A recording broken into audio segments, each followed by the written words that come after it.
سن لیں، یہ کتاب الاحتجاج للطبرسی رحمۃ اللہ علیہ، جلد نمبر 1، چھاپ انتشارات اسوہ قم ایران میں یہ کتاب چھپی ہے۔ یہاں پہ صفحہ نمبر 304 میں روایت فرماتے ہیں کہ حضرت امام جعفر صادق علیہ السلام اپنے والد گرامی اپنے جد سے روایت کرتے ہیں کہ امیر المؤمنین علیہ الصلاۃ والسلام جب ابو بکر کے ساتھ لوگوں نے بیعت کی تو وہ امیر المؤمنین علیہ السلام ابو بکر سے بات نہیں کرتے تھے، ناراضگی کا اظہار کرتے تھے، اور ابو بکر ہمیشہ ان کے ساتھ مسکراہٹ کے ساتھ اور محبت کے ساتھ پیش آتے تھے تاکہ ان کو راضی کیا جائے۔ اور ایک دن انہوں نے کہا کہ آپ کیا وجہ ہے، کہ یہ تو میری گناہ نہیں ہے، لوگوں نے مجھے مجبور کیا، میں نے خلافت قبول کی ہے، اب میں نے پیغمبر صلی اللہ علیہ وسلم کے بعد لوگوں نے مجھے یہ ذمہ داری سونپی، آپ کیوں ناراض رہتے ہیں؟ تو امیر المؤمنین علیہ الصلاۃ والسلام نے اس وقت ابو بکر سے کہا کہ فما حملك عليهم اذ لم ترغب فيه ولا حرصت عليه ولا وثقت بنفسك في القيام به۔ تو امیر المؤمنین علیہ السلام نے فرمایا کہ ابو بکر، آپ کہہ رہے ہیں کہ آپ نے اس ذمہ داری کے آپ مشتاق نہیں تھے اور آپ کو اس ذمہ داری کو لینا بھی نہیں چاہتے تھے، اور اس کی کام بھی بہت زیادہ ہے، آپ کے لیے بہت مشکل کام ہے، تو آپ نے قبول کیوں کیا؟ جب آپ چاہتے ہی نہیں تھے اور آپ کی یہ ذمہ داری آپ اس بوجھ کو آپ اٹھا بھی نہیں سکتے، تو آپ نے قبول کیوں کیا؟ تو ابو بکر نے کہا اس وقت، میں نے رسول پاک صلی اللہ علیہ وسلم سے سنا ہے، ان اللہ لا یجمع امتی علی ضلال فلما رأیت اجماعهم اتبعت قول النبی صلی اللہ علیہ وآلہ واحلت ان یکون اجماعهم على خلاف الهدى من الضلال فاعطیتهم قود الاجابة ولو علمت ان احدا يتخلف لم تنعت۔ ابو بکر نے کہا کہ میں نے نبی صلی اللہ علیہ وآلہ وسلم سے سنا تھا کہ میری امت جو ہے ضلال گمراہی پہ جمع نہیں ہوں گے، اور جب سب امت نے اجماع کی میرے ساتھ بیعت پر تو میں نے قبول کیا، میں نے محال سمجھا کہ یہ پیغمبر صلی اللہ علیہ وسلم کی بات باطل ہو۔ اگر اس وقت مجھے پتا ہوتا کہ بعض لوگ میری خلافت کو نہیں مانتے تو میں بیعت کو قبول نہ کرتا۔ تو امیر المؤمنین علیہ الصلاۃ والسلام نے ابو بکر سے پوچھا، اما ما ذکرت من حدیث النبی صلی اللہ علیہ وآلہ وسلم ان اللہ لا یجمع امتی علی ضلال افکنت من الامت ام لم اکن؟ قال بلا۔ ابو بکر، آپ کہتے ہیں کہ پیغمبر صلی اللہ علیہ وسلم کی اس حدیث کی وجہ سے کہ امت ضلالت پہ اجماع نہیں کرتی، میں اس امت میں سے ہوں یا نہیں ہوں؟ آپ اجماع کریں کہ پوری امت نے مجھ سے بیعت کی ہے، میں اس امت میں سے ہوں یا نہیں ہوں؟ کہاں کہ آپ ہیں۔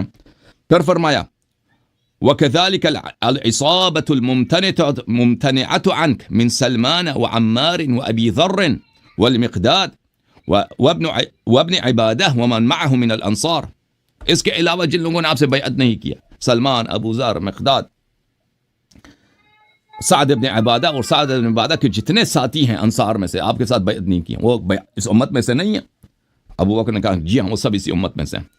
فقال علی علیہ السلام فکیف تحتج بحدیث النبی صلی اللہ علیہ وآلہ وسلم وان هؤلاء قد تخلفوا عنك، تم نبی صلی اللہ علیہ وسلم کی اس امت سے کہ میری امت ضلالت پہ اجماع نہیں کرتی، آپ اس سے کیسے دلیل لاتے ہو جب پوری امت آپ پہ مجتمع نہیں ہے؟ اتنے بڑے بڑے صحابہ ان لوگوں نے آپ سے بیعت کرنے سے انکار کر دیا، میں نے انکار کیا ہے۔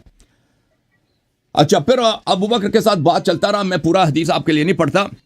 ابو بکر نے کہا، ابو بکر سے پوچھا کہ آپ سنیں نا، امیر المؤمنین علیہ السلام نے ابو بکر سے پوچھا کہ ایک شخص اگر خلیفہ بنتا ہے تو اس میں کون سے صفات ہونی چاہیے؟ ابو بکر نے کہا نصیحہ، خلوص، وفا، دفع المداہنہ، اس میں سستی نہ ہو، والمحابات وحسن السیرہ واظہار العدل والعلم بالکتاب السنہ والفصل فی الخطاب مع الزہد فی الدنیا وقلۃ الرغبۃ فیہا وانتصاف المظلوم من الظالم للقریب والبعید ثم سکت۔ یہ صفات اس نے بتا دیا۔ اب عربی کے صفات ہیں، میں ترجمہ نہیں کرتا، وقت لگے گا، آپ توجہ کریں گے تو پتہ چلے گا۔ امیر المؤمنین علیہ السلام نے فرمایا والسابقہ والقرابہ، امیر المؤمنین علیہ السلام نے فرمایا کہ اس کے لیے سابقہ اور قرابہ بھی ضروری ہے۔ ابو بکر نے کہا جی سابقہ اور قرابہ بھی ضروری ہے۔ فقال علی علیہ السلام انشدک باللہ یا ابا بکر افی نفسک تجد هذه الخصال او فیہ؟ قال بل فیک یا ابا الحسن۔ امیر المؤمنین علیہ السلام نے ابو بکر سے پوچھا کہ ابو بکر تو نے جتنے صفات گنتی کیا، علم بالکتاب والسنہ، عدل، حسن السیرہ، فلان فلان فلان، یہ خصال تجھ میں ہے یا مجھ میں؟ تو انصاف سے بتا۔ ابو بکر نے کہا بل فیک یا ابا الحسن، یہ سب صفات مجھ میں نہیں، آپ میں۔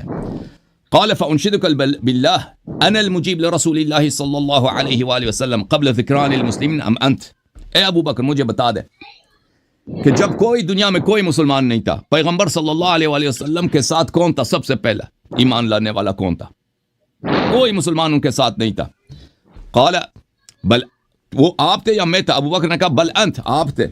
قال فانشدک باللہ انا صاحب الاذان لاهل الموسم والجمع الاعظم للامه بسوره براء ام انت؟ قال بل انت.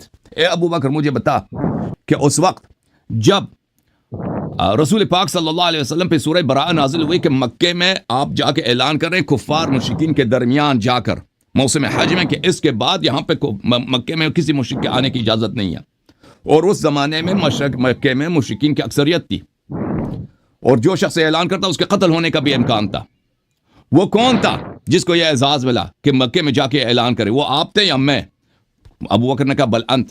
فانشدک باللہ انا وقیت رسول اللہ صلی اللہ علیہ وآلہ بنفسی یوم الغار ام انت.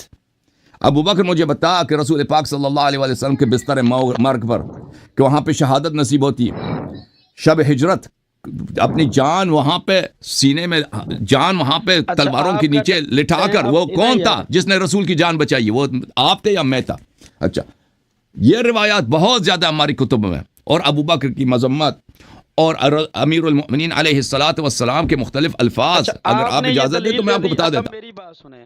جی